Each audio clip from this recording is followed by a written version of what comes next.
Les decía que una persona armó un polvorín con unas declaraciones que le dio a Monumental hace un poquito más de una semana y que se convirtió tema en todos los medios de comunicación del país. Es don Carlos Chinchilla, el presidente de la Sala Penal, quien en unas declaraciones a Noticia Monumental dijo que él proponía reabrir el penal de San Lucas, la cárcel de San Lucas, y esto generó una reacción fortísima del Poder Ejecutivo.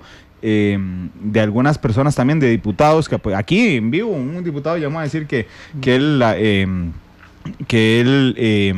adoptaba el proyecto, pero eso ha generado cosas interesantes, y es justamente una tensión que por lo menos percibo yo entre el Poder Judicial y el Poder Ejecutivo en temas del hacinamiento de las cárceles. Don Carlos, bienvenido. Bueno, muy buenas tardes, don Randall, muchas gracias por la invitación y a este prestigioso programa suyo, por supuesto Matices, que todos escuchamos siempre, todas las tardes, con mucha información y con temas actuales. Y también, bueno, un saludo, un abrazo muy fuerte para Febe Cruz, una muy buena amiga también. Y sí, de alguna forma yo creo que es importante porque muchas veces cuando se toman decisiones, a veces hay que ver que hay dos ámbitos distintos también, porque es muy fácil criticar a los jueces que envían mucha gente a la cárcel, pero otros dicen que lo sueltan inmediatamente. Y del otro lado, de que eso les perjudica de alguna forma porque no está previsto la posibilidad de mantener tanta gente privada de su libertad, ya sea por un tiempo corto o por algunos años de prisión. Esto lo digo así porque de alguna forma se ha tratado de culpar al Poder Judicial y de culpar a los jueces porque envían a la gente a la cárcel, porque la primera opción que tienen es la prisión. No, el juez es un juez independiente pero responsable. Esto quiere decir que las decisiones que toma, las toma de conformidad con el caso concreto.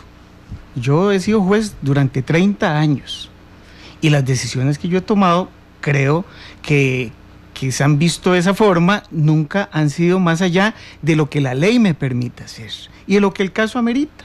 Entonces, yo estoy de acuerdo que un juez, si considera que tiene que ir una persona 1, 2, 3, 4, 5, 10, 15 años o 20 años a prisión, eso es lo que en el caso concreto corresponde.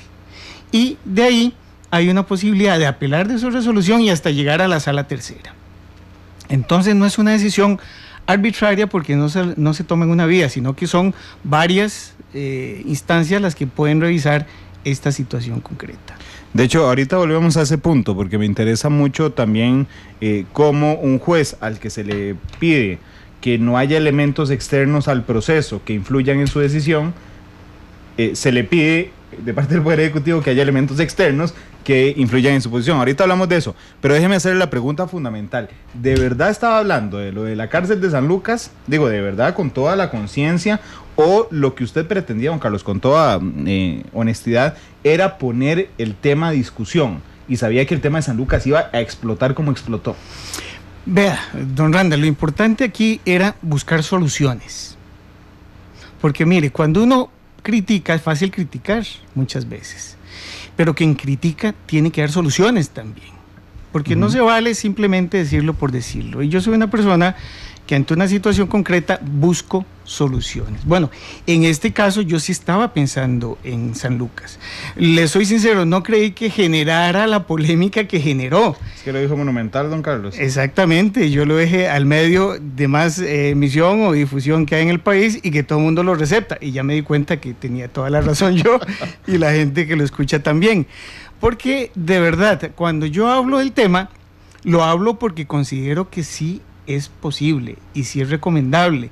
Y vea, las dos objeciones que hace de alguna forma el Ministerio de Justicia, para no personalizarlo, sino hablando de un ministerio propiamente.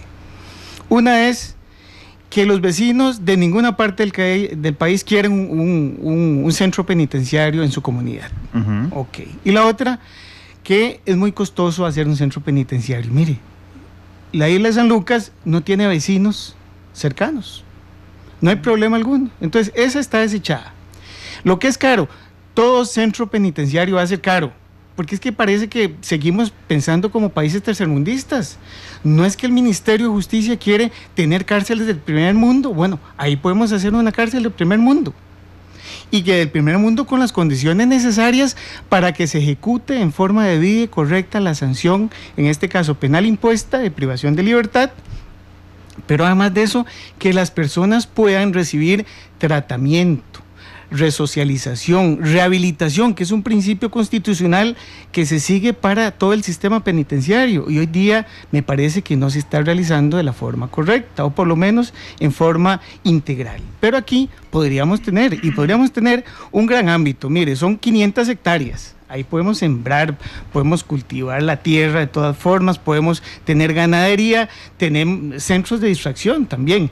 ¿Por qué no? Un gimnasio, una cancha de básquetbol, una cancha de fútbol, una pista para atletismo. También podemos tener talleres donde se realicen actividades de ebanistería, electrónica, muchas cuestiones más, y aulas, para que puedan terminar su primaria, si la empezaron, o si no la han empezado, empezarla, su secundaria y también universitaria. Y tenemos el apoyo del INA, de las universidades públicas, que nos van a servir en todo esto. ¿Dónde más vamos a encontrar 500 hectáreas dedicadas solo en centro penitenciario? En ninguna parte del país. Y esto quiere decir que la idea, me parece a mí que tiene un entorno favorable. Yo sí quiero decirle, don Randall, que no me parece, de ningún punto de vista correcto, que apenas lanzada la idea y que ustedes la transmiten a eso de las 9 de la mañana, una cuestión así, a las 1 o 2 de la tarde, ya el Ministerio de Justicia dijo que no era posible. ¿Sí? Y vea qué interesante los argumentos, porque es interesante, son 5, pero esos 5, 2 son los importantes tal vez, los otros no, porque es una rememoranza de historia, Alcatraz y otras cuestiones que no tienen relación alguna con otro país, para nada. Uno, es lo caro, lo costoso. Nadie dijo que un centro penitenciario de primer mundo va a ser barato, va a ser caro, pero va a ser para muchos años de servicio.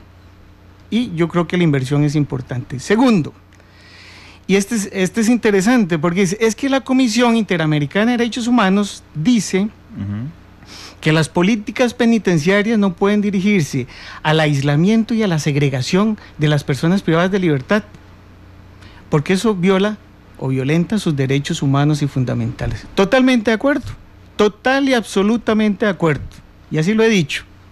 Es que cuando ellos hablan del aislamiento y la segregación, están hablando de las sanciones administrativas penitenciarias, donde excluyen a la gente, porque ya la prisión en cualquier parte del mundo es aislamiento, y que se segrega, sí hay una segregación, pero eso es en cualquier parte del mundo, hasta en los países del primer mundo, Noruega, Dinamarca, podemos estar hablando. Pero lo que se refiere a la comisión, según los casos que tenía bajo su conocimiento en ese momento, eran porque se utilizaban esa segregación y aislamiento como tortura, sacar a una persona a un medio donde comparte con las otras personas detenidas y aislarla no por un día ni por 2 días, sino por 1 mes, 2 meses o 6 meses. Claro que sí, eso es tortura y eso no se puede permitir. Y yo confío y siempre he confiado en el sistema penitenciario, y confío también en los guardas, en los policías penitenciarios, que es gente culta, que es gente que recibe buena preparación, que lamentablemente a veces no tienen las mejores condiciones para ejercer su trabajo, y que deberían de dárselas en forma completa y efectiva, porque también lo merecen, pero que yo confío en ellos. ¿Y por qué el Ministerio de Justicia no confía en ellos? ¿A quién se va a torturar en este país? Yo no creo que eso sea el Ministerio de Justicia que va a torturar. ¿Será que el director de adaptación social tiene una banda que va a torturar a la gente? Y yo no creo en eso. Yo también confío mucho en el señor Villalobos. Don Reinaldo Villalobos. Sí. Bueno, además aquí hay una violación clarísima de los derechos humanos en las cárceles hoy. Claro, claro. Dormir 16 personas en un lugar de 10 es una violación a los derechos humanos. Claro que sí. Pero dígame algo, eso viene porque los jueces envían a la gente a la cárcel. No, los jueces cumplen la ley. Y así está. No, lo que pasa es que el Ministerio de Justicia no quiere entender que esto ya no es la Costa Rica hace 20 años atrás, y no han hecho absolutamente nada. Anteriores, en este caso gobiernos y ministros o ministras de justicia, como actualmente. Entonces, ¿qué es lo que pasa? Cierran un centro penitenciario, ahora los 380 que tienen que salir, que bueno, ya han sumado más de 380, pero no importa, siguen soltando. Resulta ser que esa cantidad de gente está ahí y está en un medio carcelario donde las cloacas se sueltan, se aflojan, o sea, no tienen por dónde desembocar, contaminan todo. ¿Y de quién es culpa eso? del Poder Judicial. No, el Poder Judicial hace su trabajo y lo hace bajo justicia pronta y cumplida. El problema, el que no está cumpliendo su obligación constitucional de hacer las cosas correctamente, es el Ministerio de Justicia. Ya vamos a entrar al Ministerio de Justicia, don Carlos, pero como presidente de la Sala Penal, es decir, usted es el presidente del máximo órgano penal de este país. Bajo su criterio, ¿hay exceso de resoluciones sobre prisión preventiva a los jueces de la República?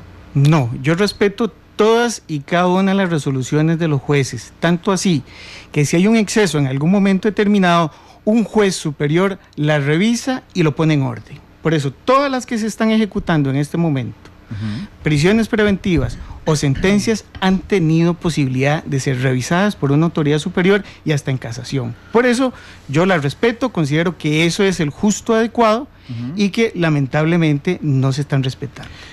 Yo sé que usted no quiere personalizar el tema y por eso habla del Ministerio de Justicia, pero no solo doña Cecilia Sánchez, la que ha asumido, digamos, la dirección, sino Marco Fioli, que es el viceministro.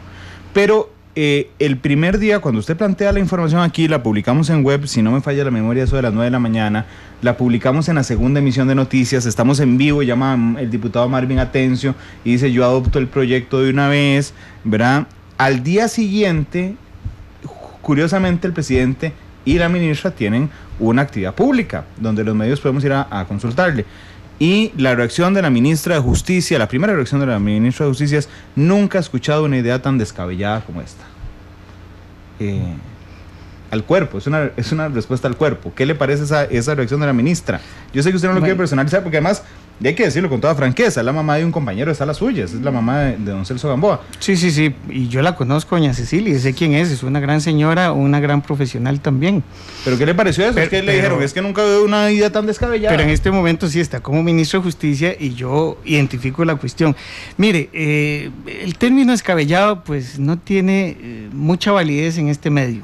Descabellados serían los miles de seguidores de Monumental, de su página web, y me parece que también en Twitter estuvo el asunto. Estuvo ardiendo, sí. Donde todos, diría, del 100%, el 90% de todo el mundo estaba a favor de que efectivamente San Lucas era. Entonces hay 90 versus 10 era, sí. Una cuestión así.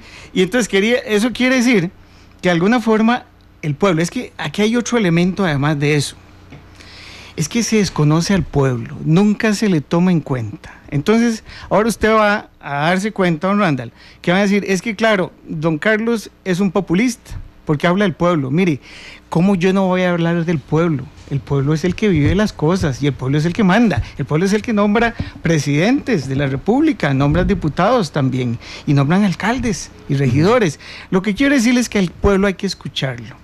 Y tanto así que hay que ver sus programas, don Randall, entrar en las redes sociales, que es donde el pueblo se manifieste, tiene posibilidad de hacerlo libremente, y ahí hay que escucharlos. Entonces yo ni convoqué a nadie, simplemente di una idea, una idea para resolver un problema. Ahora, es válido, no que se diga que es descabellada y tal, que con fundamento se diga no es posible.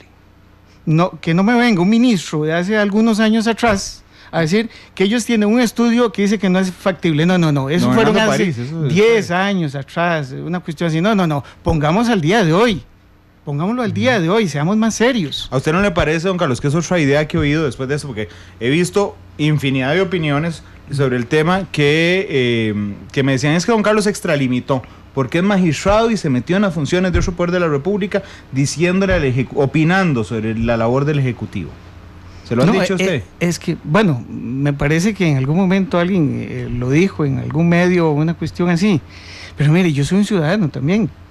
Y como ciudadano puedo, expresar lo que pienso sobre algún tema concreto. Pero más que eso, claro, es que de alguna forma nos dice hoy, mañana, siempre y otra vez el Ministerio de Justicia que los responsables somos nosotros. ¿Por qué? Porque tenemos flagrancia. ¿Qué problema? Tenemos flagrancia. Somos el país más exitoso de América Latina en juzgar personas en delitos en flagrancia. El más exitoso de todos. Y se lo digo porque yo redacté la ley, yo redacté el proyecto de ley y los diputados lo aprobaron en su momento, y no había un parangón igual. porque una vez, y le voy a contar una anécdota, Adelante. está en una conferencia, y en eso había una persona de nacionalidad extranjera, era un chileno, que me dice, mire, es que a mí me parece que esa ley, porque estaba comentando ya acerca de la ley de flagrancia, es una copia de otra normativa. Y le digo, eso no es cierto. Y entonces él me responde, ¿y por qué no es cierto? Porque yo la redacté y no copié absolutamente ni una sola palabra, punto, coma, de ninguna legislación. Las estudié, las revisé, las comparé y las deseché. Ninguna de ellas servía para lo que nosotros queríamos. Y entonces lo hice, me senté y redacté lo que es hoy la ley del procedimiento expedito en flagrancia. Bueno, los diputados la aprobaron, les hicieron sus modificaciones, pero la esencia quedó ahí. Esto quiere decir que somos exitosos porque aplicamos justicia pronta y cumplida inmediatamente. Y claro, es un problema que no es nuestro, nosotros los jueces condenan, pero hay que tener en cuenta algo, en flagrancia la gente que va a prisión es mucho menos de lo que se condena, porque mucho se resuelve en medidas alternas. Suspensión del proceso a prueba, conciliación, un abreviado que, bueno, lo que hace es reducirle la sanción penal y la reparación integral del daño. Entonces, como vemos, de alguna forma, sí es un cúmulo importante, pero no decisivo para colapsar un sistema que tiene que prever situaciones concretas, y esta ley no duró, digamos, discutiéndose 15 días, un mes. No, fue bastante larga. Fueron bastante, por lo menos años, donde se hizo. Y de alguna forma terminó en justicia pronta y cumplida, que hoy lo que hoy tenemos, y hay que preguntarle a las comunidades de este país, todas las comunidades de este país quisieran tener un tribunal de flagrancia en cada una de sus comunidades, porque saben que ahí sí se aplica justicia pronta y cumplida. Don Carlos, ahora usted tocó el tema de los 380 privados de libertad liberados. Nada más voy a contextualizar un poco a la audiencia. Hay una orden de un juez penal que ordena la liberación de 380 personas por problemas de hacinamiento. Esto en un proceso contra una persona. ¿Verdad? Al Ministerio de Justicia se le acaban los primarios, es decir, se le acaban los delincuentes que por primera vez estaban en la cárcel, y entonces sube la elección a reincidentes 2 veces, es decir, que hayan cometido 2 delitos, bueno, y se libera. Cuando uno le pide la elección a justicia, dice, es una orden de un juez. Y a mí hay una duda desde ese momento que me quedó dando vueltas en la cabeza, y se la quiero preguntar al presidente de la Sala Tercera. ¿Un juez penal puede tomar decisiones extra expediente? Es decir, al juez lo que le llega es un expediente de un caso, que seguramente estaba en hacinamiento ese caso, de ese señor. Pero él dice, arregla ese caso, y una vez dice, y me liberan a 380 más, porque hay hacinamiento. ¿Eso se puede hacer? Bueno, en este momento la ley de ejecución de las sanciones penales de adultos todavía no existe. Está discutiéndose, o por lo menos yo espero que empiece a discutirse en algún momento. Está en la Asamblea Legislativa. Es algo muy positivo, don Carlos. Sí, es demasiado pretencioso. Sí, un poco. No es eso, bueno, está por ahí. Hoy tenemos ciertos vacíos que yo creo que de alguna forma los jueces de ejecución han tratado de llenarlos, pero vea, a mí no me preocupa tanto que diga eso como el origen del por qué lo tiene que decir un juez. Y lo dice porque está diciéndole, usted, Ministerio Público, no está haciendo una correcta administración de las cárceles, está dejando que todo su plantel físico se deteriore y está poniendo en perjuicio y violación de derechos humanos a quienes usted tiene que mantener bajo una condición de, lógicamente, respeto y por supuesto, respeto de los derechos fundamentales, y no lo hace. Entonces, más lo que yo veo es, con respecto a la orden de los 380, lo que veo es un incumplimiento claro, flagrante, y no se puede ocultar, del Ministerio de Justicia con respecto a las actividades que de por sí tiene que realizar, y no lo hace. Pero por jurisprudencia penal se puede, digamos, eso lo puede hacer un juez, hoy no hay nada que se lo impida. En este momento, como le digo, hay ciertos vacíos donde no se tiene esta cuestión. En la ley, en el proyecto de ley, viene una norma que habla de liberaciones masivas. Entonces eso hay que sentarse a estudiarlo, hay que analizarlo. A mí me parece que hay que tomarlo con mucho cuidado, porque se puede exceder. El exceso podría venir, en este caso, del Ministerio de Justicia, porque además de lo que usted apunta, don Randall, muy claramente, de ahora pueden ser los narcotraficantes también los que puedan estar bajo ese sistema. porque se permite narcotraficantes nacionales. Mire, las personas que más golpean en esta sociedad, en nuestras comunidades, son los narcotraficantes nacionales. Sí. Y el tráfico internacional se coge algo por ahí, se coge otra, porque nosotros los vemos todos los días en la sala y se sanciona. Pero lo que destruye a nuestra gente, lo que destruye a nuestros niños, los que desbaratan la sociedad de las familias, es ese narcotráfico nacional. Y ahora ellos pueden estar premiados con una decisión administrativa del Ministerio de Justicia. Sí, de hecho, usted no se imagina cómo está la lluvia de preguntas en redes sociales a esta hora. Voy a intentar hacer la mayor cantidad de lo que se refleja.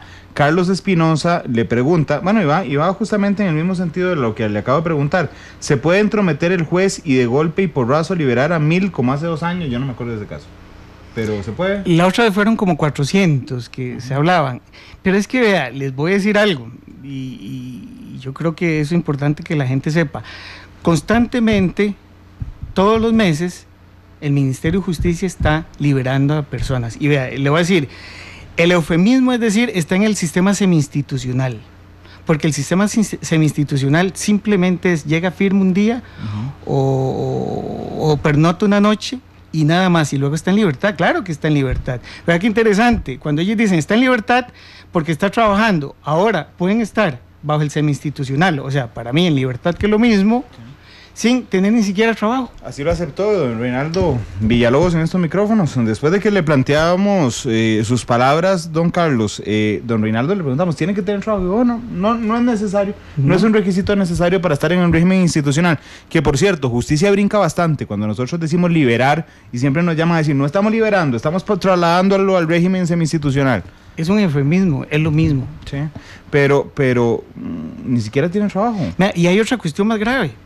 Las personas que están en este momento bajo el sistema semi-institucional, bueno, ellos dicen ahora que son como 4.500. Tienen lo más 30 personas para atender 4.500 personas. Cada una tiene que vigilar a 150. 150. Y no tienen ni los medios para trasladarse, no tienen los vehículos, no tienen los lugares, porque están en toda parte del país. Y entonces están bajo vigilancia, están bajo control. Ya le pusieron los brazaletes electrónicos ahí que la Asamblea Legislativa aplicó y dijo que se tenía que aplicar. No, y no han hecho absolutamente nada con respecto a eso. Ahí me parece que sí hay una clara negligencia, y resulta ser que además de eso, según las estadísticas que tiene el Ministerio de Justicia, de estas personas que son liberadas o en semi-institucional, muy pocas de ellas, luego de que salen o están en ese medio, delinquen nuevamente. Dice, solo 3 al año. Resulta ser que si yo vuelvo la vista, hace un mes atrás, al día de hoy, en los medios de comunicación ya he visto 8 casos en los cuales ha reincidido los mismos que están en el sistema semi-institucional. Y eso es de los que se sabe. Y los que no se saben, o por lo menos no se proyectan así, seguro son muchos más. Y eso no son 3 al año. Dice Gali Matías, estoy seguro que sale más caro habilitar San Lucas que ampliar las cárceles actuales. Lo de don Carlos fue un exabrupto populista. No, bueno, es como le digo, hay gente que dice populismo. Si populismo es escuchar al pueblo, pues de ahí sí sería, yo soy populista porque yo quiero escuchar al pueblo y saber qué está pensando. Pero yo también he escuchado, después de de este tema de San Lucas, decirme, es que don Carlos es un antigarantista. No, que va. Garantistas somos todos, porque la Constitución política protege la cuestión de las garantías del imputado, pero también de la víctima, que la víctima está muy disminuida y eso es otro elemento. Aquí se valora desde un lado, pero se desconocen a las víctimas, y las víctimas es la parte que sufre también, y que es la que lleva encima la violación o el asesinato de su hijo o su hija, y eso no es fácil ni es sencillo. En realidad sí hay que tomar en cuenta ciertos aspectos. Yo soy una persona que, como formador o como formado como juez, una persona que aplica el derecho, y yo respeto los derechos y garantías de las partes. Nada más que hay corrientes, que son las que hoy se acentúan mucho, que son abolicionistas o anarquistas, que es lo mismo, van en contra del sistema y quieren destruir el sistema. Y el sistema que quieren destruir es el sistema penal. ¿Cómo lo destruyen? Simplemente no hay prisión, la prisión es mala, y como la prisión es mala, nadie va a prisión. Entonces, que sigan conviviendo en sociedad. Una sociedad tiene que tener sus límites, y lo digo no solo por Costa Rica, sino como los ejemplos que ellos ponen de los países más avanzados, los países del primer mundo, primerísimo mundo, y también tienen prisiones. Entonces, la situación no va por ahí. Y yo creo que todos somos respetuosos de los derechos y garantías de las partes en el proceso, y yo soy uno de ellos. Hay otro tuitero que más bien me parece que refuerza su tesis, don Carlos, porque dice: me asaltaron, condenaron a 5 años al asaltante, el tribunal ordenó vigilancia electrónica para no meterlo a la cárcel, y como no había, lo liberaron.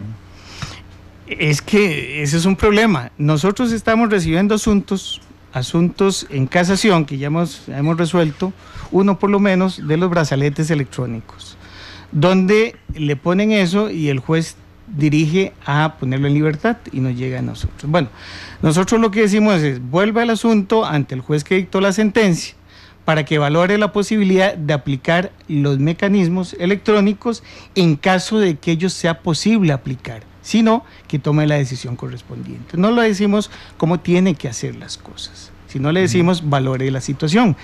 Y mire, si no existen, no se pueden aplicar. Y si no se puede aplicar la medida, nunca podría ser poner en libertad a alguien. Y lo hemos dicho nosotros en nuestra jurisprudencia. Dice Magonju, le pregunta de dónde saldría el presupuesto. Por lo que le entiendo, don Carlos, fue una idea, pero no era un plan elaborado, digamos. Usted no decía, bueno, que el presupuesto salga de tal lugar y tal lugar. No. Simplemente usted dijo: reabramos San Lucas. Sí, es interesante. Mire, en esto a veces los inventos y muchas cosas surgen de alguien que da la idea, inicia, y otros lo retoman y lo elaboran y lo hacen mejor. Bueno, esto es algo parecido. Yo lancé la idea, pareció bien, fue muy aceptada en el pueblo. Otra vez, soy populista. Es un populista, don Carlos. Sí, soy un populista, es que hablo mucho del pueblo, y es que a mí me gusta hablar con el pueblo, porque el pueblo tiene mucho sentido común, que eso a veces se nos olvida de nosotros.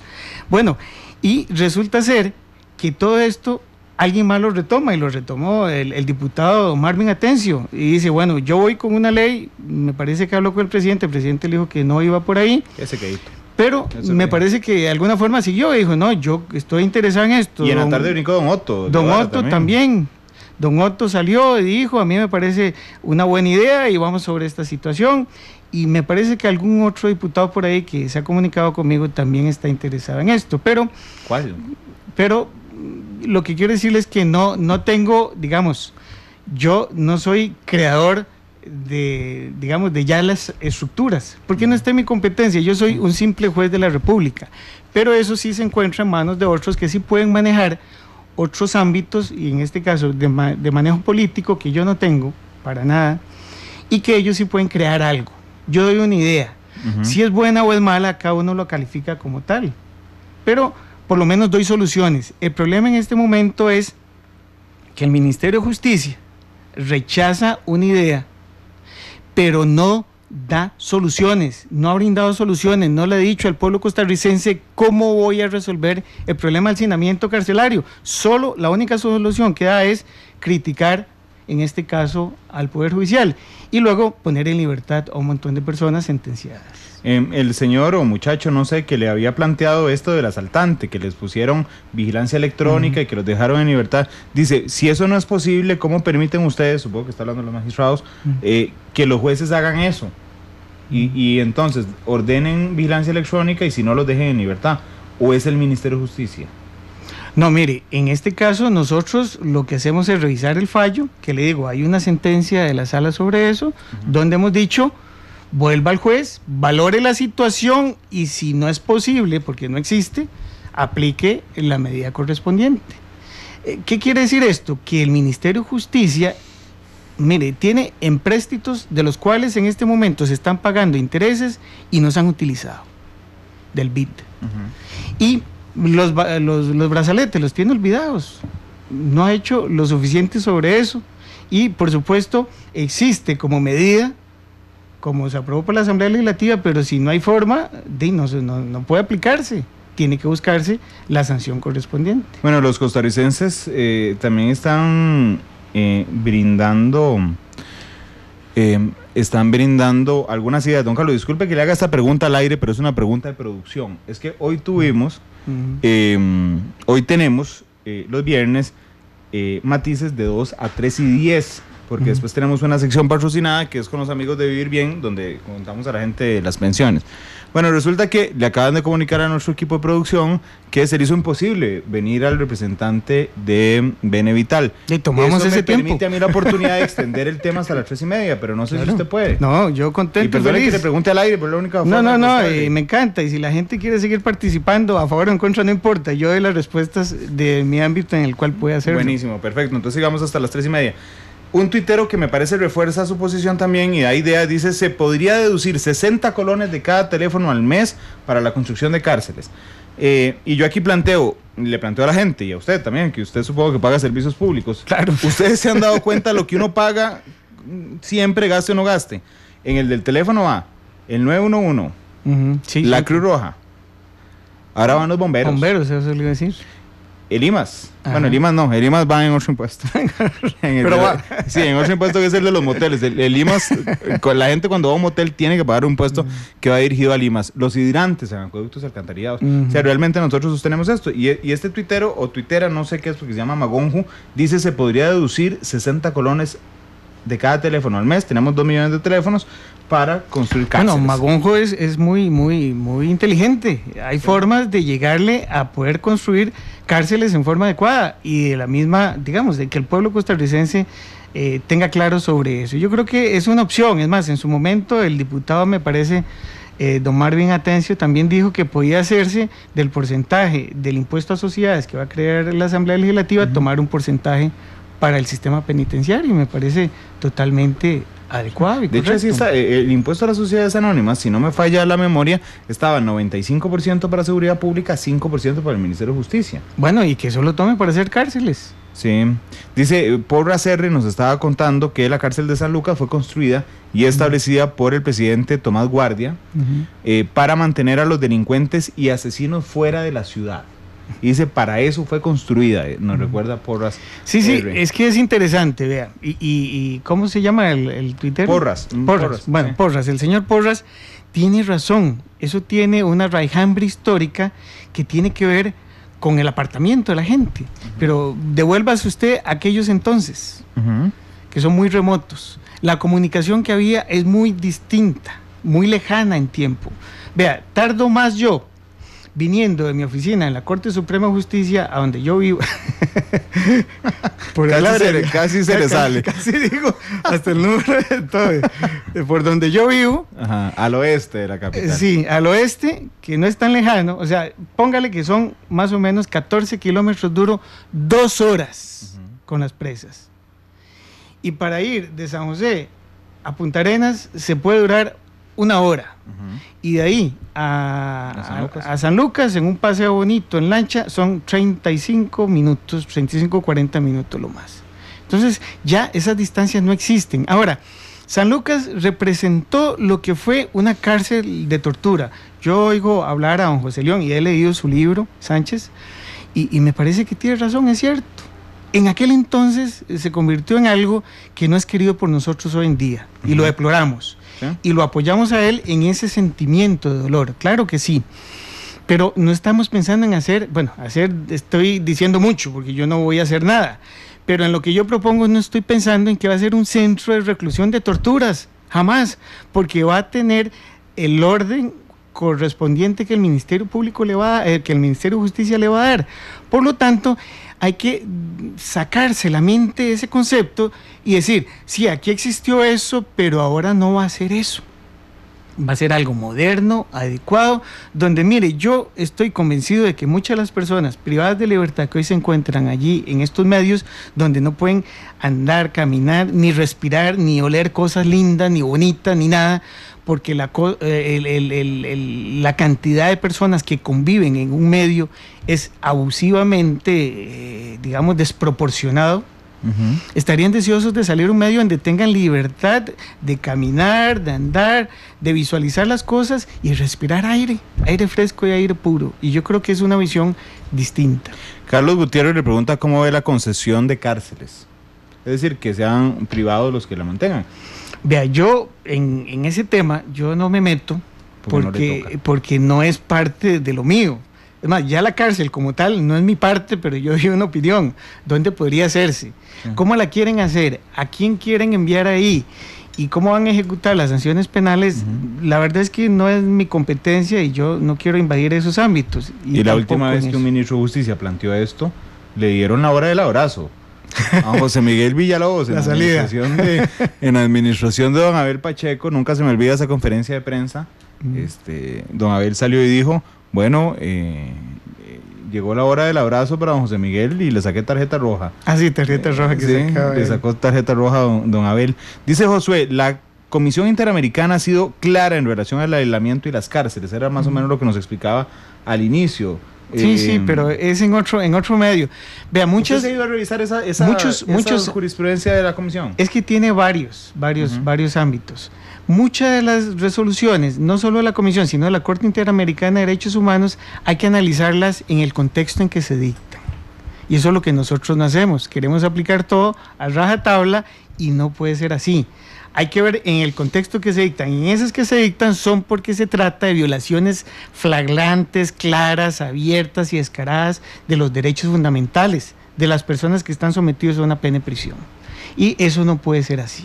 Y yo estoy de acuerdo que no puede ser así, pero no son las condiciones que nosotros pretendemos en lo que podría ser un centro penitenciario del primer mundo, que es un centro que me parece que tiene una visualización, o por lo menos yo lo visualizo, demasiado amplio, como le digo. Es más, si hoy existe hacinamiento con ese centro penitenciario, nunca más vamos a tener hacinamiento carcelario. Don Carlos, usted por supuesto tiene mucha más experiencia que yo en temas penales, que es su especialidad, pero además, ahora que citó a José León Sánchez, me pregunto yo solo conozco el tema de la cárcel de San Lucas, porque nací después de que cerraron San Lucas, pero solo conozco el tema de San Lucas, don Carlos, por el libro de La isla de los hombres solos. Entonces, no sé, me da la impresión, no sé si usted tiene la misma percepción que yo, que los costarricenses tenemos la percepción de la cárcel de San Lucas determinada absolutamente por la experiencia de don José León Sánchez. Sí, yo la respeto, le digo, don Randall, yo la respeto. El sufrimiento de una persona en esas condiciones en que se ejecutaban las sanciones penales era terrible. Y lo entiendo porque he leído el libro y yo sé que lo que dice la sentencia es cierto. Pero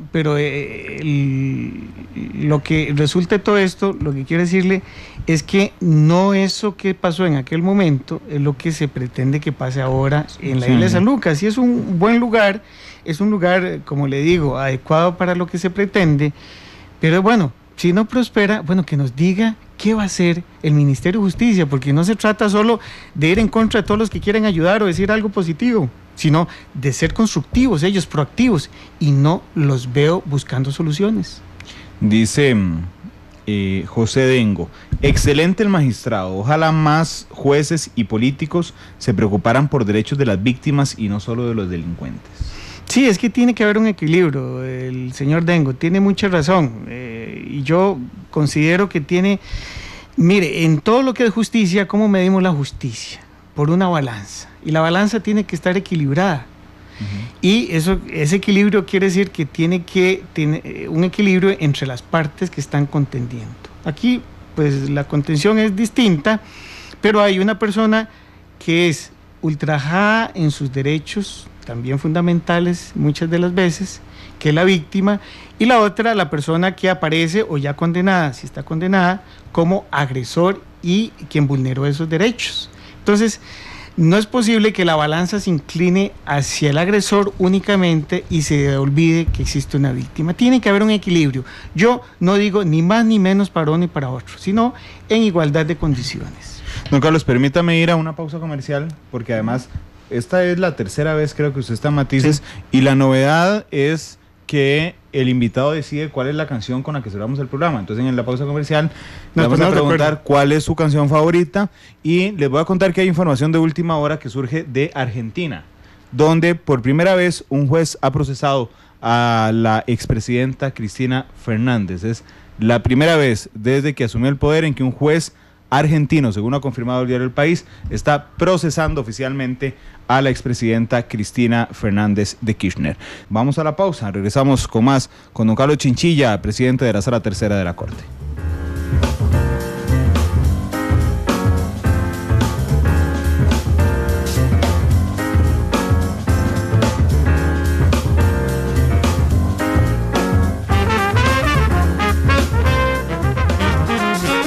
Matices, porque la realidad tiene muchos tonos. Nos dice un oyente, don Luis Ángel Venegas, dice, ahí sí se podrían bloquear los teléfonos celulares.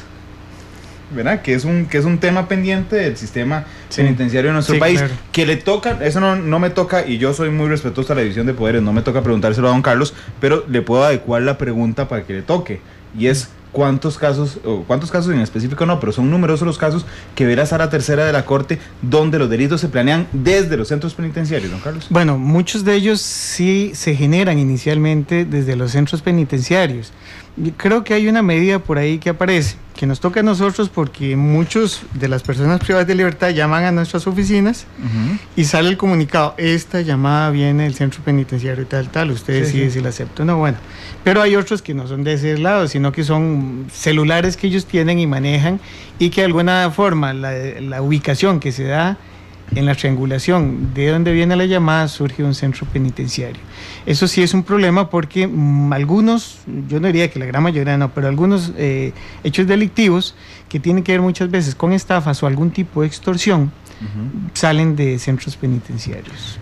Carlos Espinosa le cuenta, dice, Keiko Fujimori está proponiendo un proyecto en Perú que se llama Cárceles 4000. Son 20 centros penales que quieren construir a 4000 metros de altura en Perú para delincuentes peligrosos. Yo creo que don Carlos ha sido muy claro en que lo que él pretende, o pretendía cuando lanzó la idea, no era reabrir el centro penal San Lucas que existió, era construir una nueva cárcel. Sí, es más, la parte que queda ahí, si se quiere como monumento histórico, si se quiere, yo no sé qué condición tiene, me parece que tiene alguna protección. Sí, yo creo que las instalaciones tienen una protección. Entonces es como, digamos, doña Gloria Bejarano, que le surgió la idea de hacer el Museo de los Niños en la penitenciaría. Qué lugar más terrible para violación de derechos fundamentales, que era la Penny, que nosotros conocíamos como pequeñillos, se le llamaba así la Penny, y era terrible, pero ahora es un centro de acogida de niños.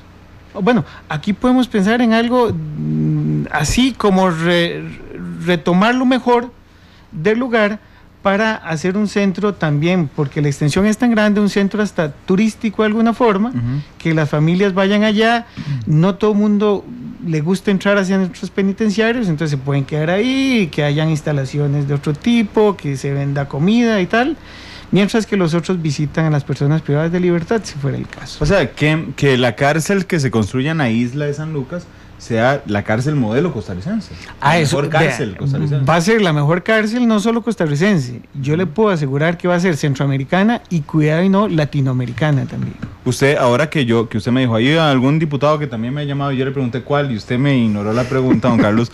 Y se la volveré a ignorar. Sí, no importa. Pero es no se preocupe, yo le entiendo, pero de por sí en las entrevistas el entrevistado responde lo que guste. No, pero yo soy respetuoso. Pero la pregunta va dirigida a otro tema. Es que me pareció interesante preguntarle que quién era, que evidentemente no me va a decir, para averiguar si después, porque la reacción de don Marvin Atencio y de don Otto Guevara es antes de la negativa clarísima y profunda del Poder Ejecutivo. Después de esa negativa, donde la ministra dice esto es descabellado, donde el presidente dice no hay forma de hacer esto, no va a pasar, no quiero, no estoy de acuerdo, después de ese momento es cuando se han vuelto a comunicar con usted para que la iniciativa siga viva en la Asamblea Legislativa. Yo puedo decirles 5 personas, 5 nombres, pero no los voy a decir, de diputados y diputadas, no excluyo también la cuestión de... Pero déjeme preguntar, no le voy a preguntar el nombre, pero le voy a preguntar si ellos le pidieron que no dijera el nombre aún. No, pero yo respeto porque me lo hacen en un medio que es de una conversación entre nosotros dos. Sí. Y yo respeto, si ellos quieren decirlo públicamente en algún momento que lo digan, pero yo no soy quien voy a decirlo. La verdad es que no hay ningún interés sobre eso. Pero sí han estado interesados después de que más bien yo creo que se motivaron cuando el Ministerio de Justicia responde o da una respuesta sin contenido, sin basamento, sin investigación, tan rápida y desechando la posibilidad. Yo creo que eso más bien los dirigió a comunicarse con mi persona para decir, mira, a mí me parece que sí puede ser posible, pero puede ser que surja en su momento. No sé si está vivo, yo creo que sí, es nada más de preguntarle a la gente y se dará cuenta que muy probablemente van a empezar a opinar nuevamente sobre el tema.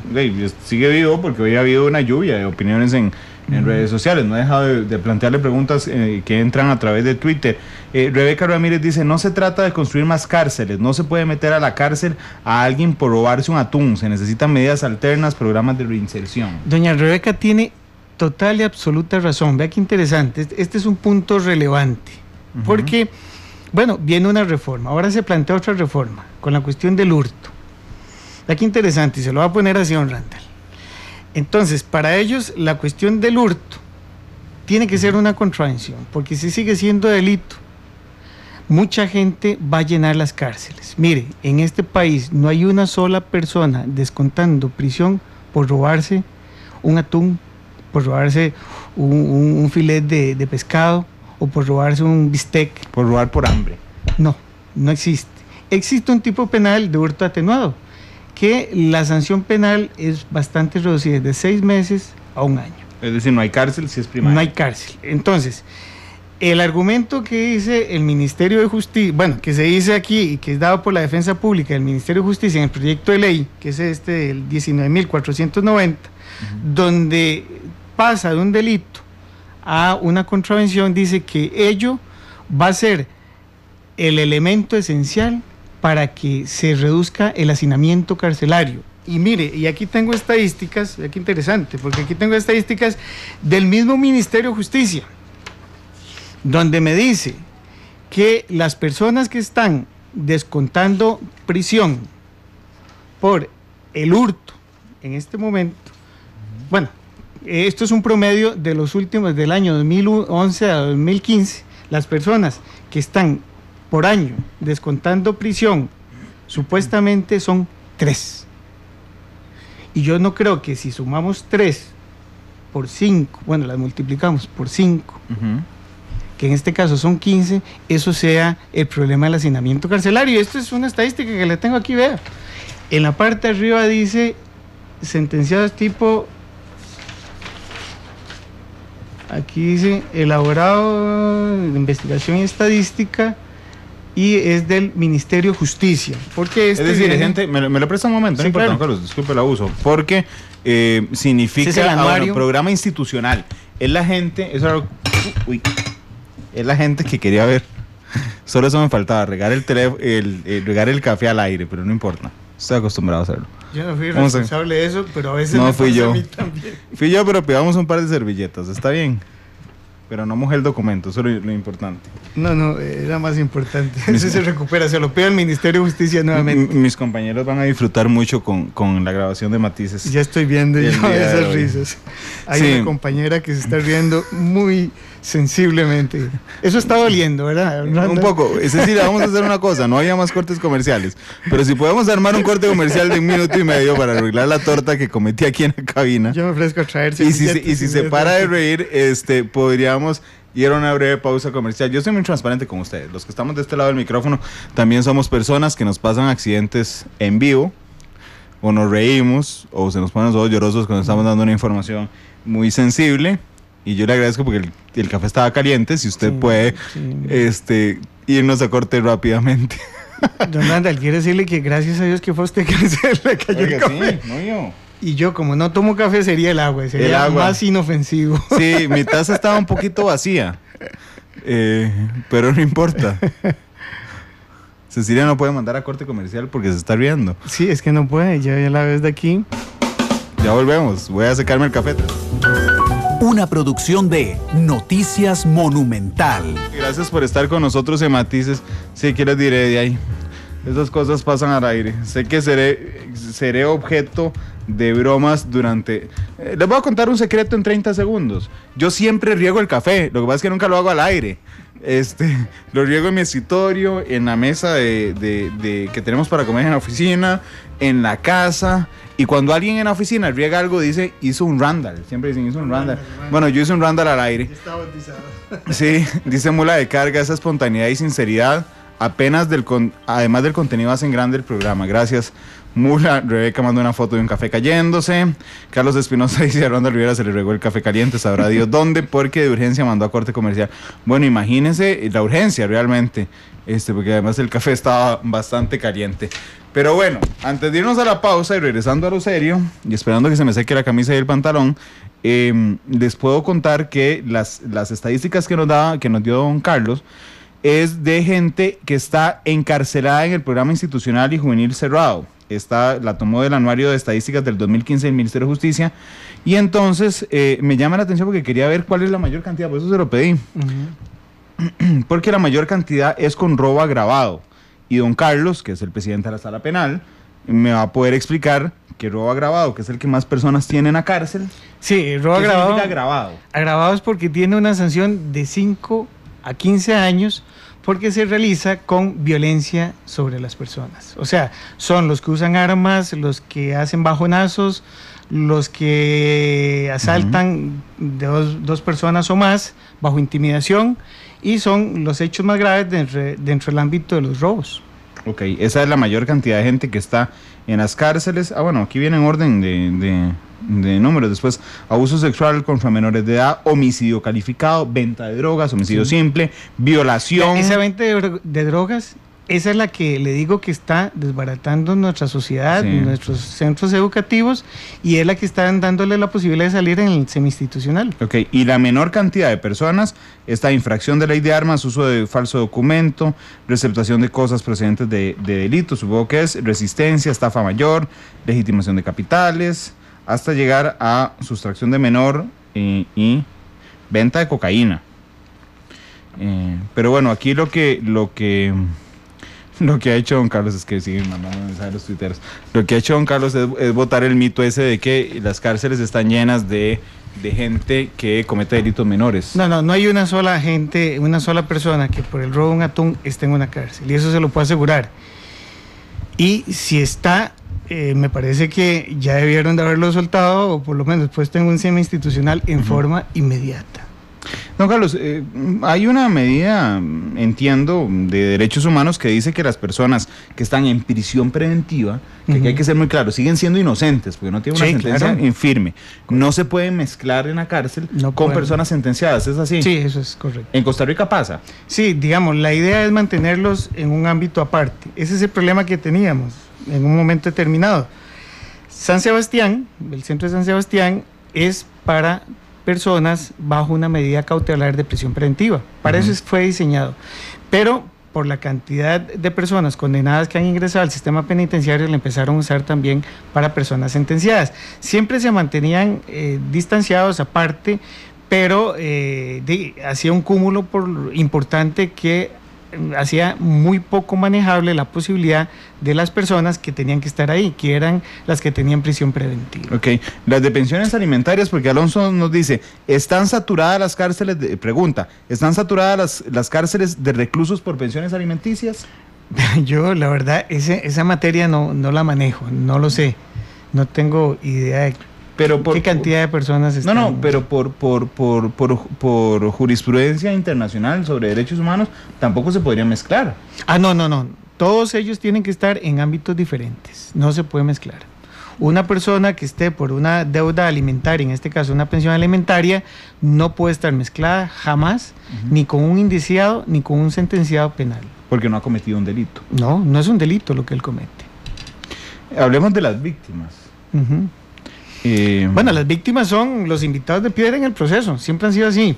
Sí. El nuevo Código Procesal Penal, nuevo código, digo yo, del 96 al 98, que ya empezó a regir, logra por lo menos avanzar algo en la cuestión de las víctimas, pero se queda corto también. Entonces, siempre sigue habiendo algún irrespeto a los derechos y garantías constitucionales que también tienen que asistirle a las víctimas, y la víctima nunca es, y digo, es un invitado a piedra porque nunca es llamado a participar cuando se tratan de reformas importantes.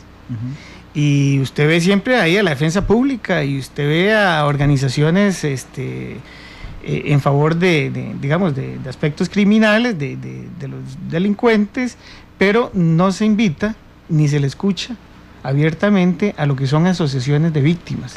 Es interesante, hace una semana y media más o menos estuvo aquí con nosotros Marta Iris Muñoz, Ajá, sí, la jefa de la defensa pública. Aquí en Matices, no vino sola, vino con Suyan Molina, que es su asesora, las dos participaron en el programa. A mí me hizo mucha gracia, lo voy a admitir, que yo le pregunté a doña Marta Iris, específicamente si ella estaba de acuerdo en la liberación de los 380 reos. Suyan Molina respondió que no, que sí, que había que estudiar el caso. Entonces yo le pedí por favor que fuera doña Marta Iris la que respondiera su opinión personal. Y doña Marta Iris dijo, bueno, no me parece la liberación. Ahí está el máximo órgano que tiene la fama, por cierto, por el trabajo que hace, de ser el que quiere que liberen a la gente, pues no estaba de acuerdo. Al final también, pero eso es tema de nuestro programa, le consulté qué le parecía la labor de los magistrados de la sala cuarta, de la sala tercera, y Suya Molina, con el micrófono abierto, le dijo, no caiga, jefa, pero... Buena asesora. No cayó porque me dijo, no tengo nada que opinar sobre la sala tercera de la Corte. Espero que haya oído ese programa. Estuvo interesante y espero que doña Martínez nos esté escuchando. Nos esté escuchando también. Claro. Un fuerte abrazo, doña Marta. Sí, le estimo mucho. Sí, por supuesto, es una muy linda persona. Sí, todo el aparato judicial está formado por instituciones donde desaparecen a las víctimas, aunque hay una oficina de víctimas, pero desaparecen a las víctimas. Es decir, el Ministerio Público es el encargado de darle persecución penal. La defensa pública de garantizarle los derechos a los privados de libertad, y los tribunales de justicia, los tribunales, el juzgado, los tribunales y las salas y los tribunales de casación son los encargados de impartir justicia. Y la víctima quedó desaparecida completamente, don Carlos. Vea, don Randall, tan sencillo como esto. Cuando uno dice, bueno, ¿qué partes componen el proceso penal? Entonces, bueno, dice uno, la parte jurisdiccional, bueno, un juez o un tribunal, según sea el caso. Está, por otro lado, el imputado y su defensor. Y el Ministerio Público. Y ahí quedó todo. Sí, cierto. Porque el Código Procesal Penal no identifica a las víctimas como partes. Para que la víctima sea oída en un proceso penal, ¿qué tiene que hacer? Constituirse como querellante. Y contratar un abogado. Sí, y entonces ahí sí le sale caro todo el asunto. Entonces las víctimas no pueden participar. Y si quieren participar, paguen. Vamos a ver, a su criterio, y esto tema me interesa mucho, a su criterio, ¿debería de las víctimas tener una voz cantante en el proceso? Es decir, usted está en el juicio, don Carlos, si se levanta el Ministerio Público y dice, yo necesito 6 meses de prisión preventiva contra fulano y tal, o el Ministerio Público dice, no, yo no quiero prisión preventiva, que le pongan impedimento de salir al país, y a veces la víctima está ahí en el público con la prensa y dice, ¿cómo impedimento de salir al país? Y yo lo que necesito es que lo pongan en prisión preventiva. ¿A usted le parece que debería de haber una actitud, inclusive de los jueces, que no les permite la ley en ese momento, decirle, bueno, y víctima, ¿usted qué quiere? Mire, don Randall, ahora que está tan de moda la cuestión del bloque de convencionalidad, todo lo que son los convenios internacionales que nosotros hemos suscrito también, y que no son de alguna forma aplicables en la medida correspondiente, bueno, resulta ser que internacionalmente se reconoce a la víctima como parte en el proceso, y nosotros no la tenemos como parte en el proceso. Resulta ser que en Europa hablar de una víctima es hablar de una de las partes del proceso que además de eso tiene representación por el Estado. Gratuita, claro que sí, como tiene que ser. Y ahí hay un equilibrio. Entonces, en eso que usted dice, en una audiencia por prisión preventiva, la víctima va a tener un representante que va a actuar en nombre de ella. Porque el Ministerio Público no como venganza, sí. Y quiero que quede claro eso. Por eso, no como venganza, sino representando sus intereses de víctima.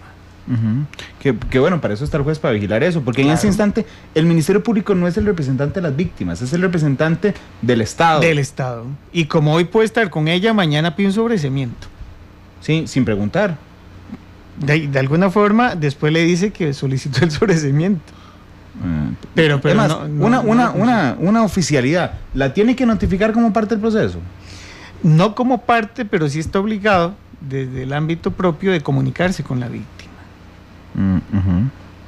Si esta denunció. Sí, si está denunció. Si es un delito de oficio. Si es una cuestión distinta, no hay forma.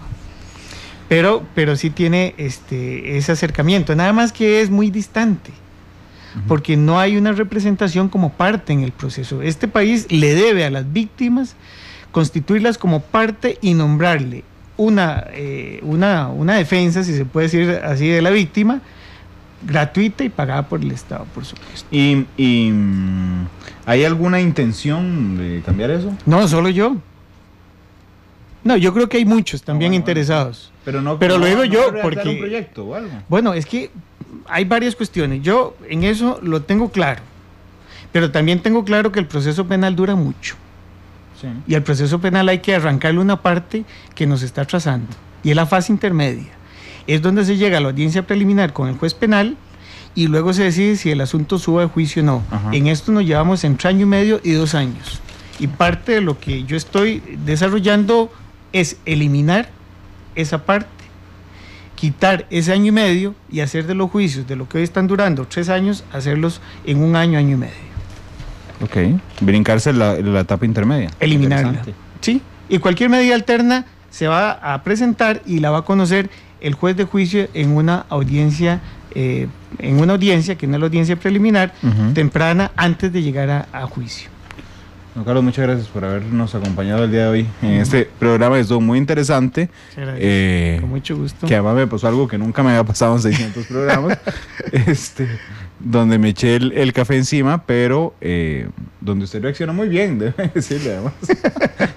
Ni se levantó la silla. No, yo entiendo lo que es estar en radio, porque también es estar como en televisión. No, y es que estamos en televisión, es lo peor. Bueno, estamos en televisión, no lo están viendo, pero ya lo van a ver.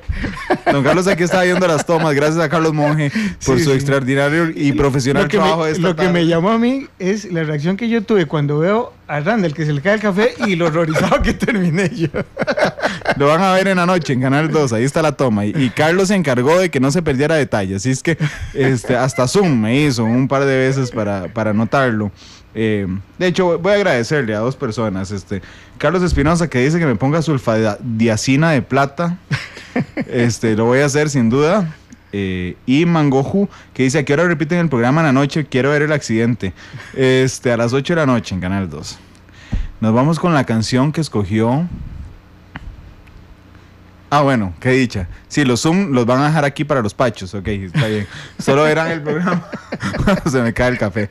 Vamos con la canción que escogió Don Carlos. Es una canción que se llama Tu Recuerdo. Es Ricky Martin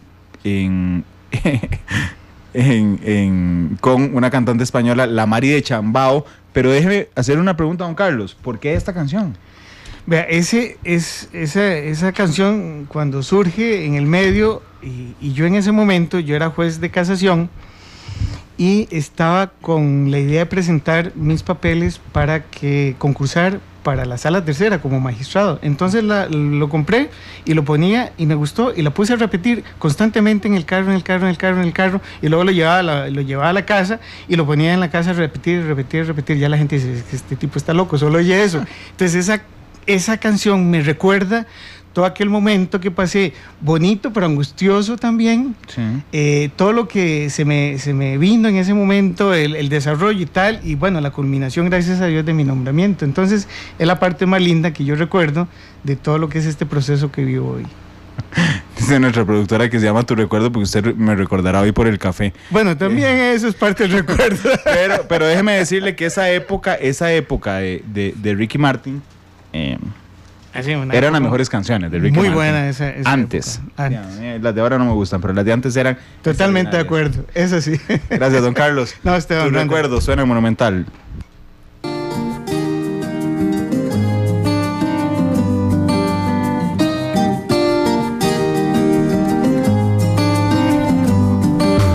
Tu recuerdo sigue aquí, como un aguacero